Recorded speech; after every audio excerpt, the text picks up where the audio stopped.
Sa pag-amin ni Sian, Kim at Paulo, inaabangan ang pagkanta sa kanilang relasyon.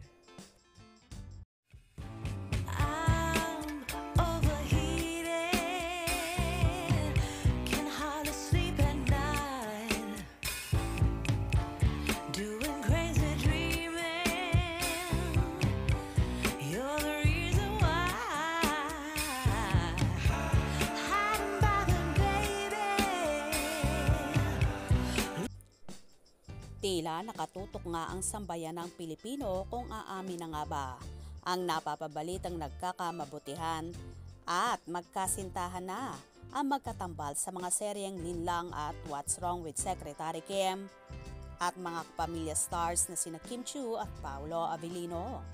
Ngayon ngang umami na ang ex-nobyo ni Kim na si Sian Lim sa totoong estado ng relasyon nila ng producer ng Viva na si Iris Lee. Sa pag-amin na ito ni Sian, inaabangan naman kung tuluyan ang aamin ang Kim Pao sa kanilang relasyon na lahat naman ay so excited. Ayon pa nga kay Sian, ay nagkakamabutihan na nga daw sila ni Iris Lee at nasasaktan lang daw siya sa mga lumalabas na issue kung saan marami ang nadadamay na hindi naman daw totoo.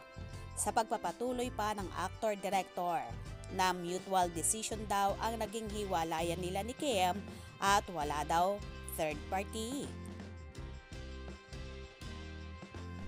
Marami naman ang hindi naniniwala na walang third party sa dalawa kung kaya nag-separate sila ng landas. Kamakailan nga sa naging vlog ni OG Diaz sa kanilang YouTube channel ay nabanggit nga ng talent manager na taong 2022 pa nga raw nag-umpisahang magkamabutihan sina Sian at Irish. Na ayon naman kay Sian ay wala itong katotohanan. Sa pagkakataong ito na umami na si Sian, posible kaya bang lumantad na rin ang Kim Pao sa kanilang relasyon?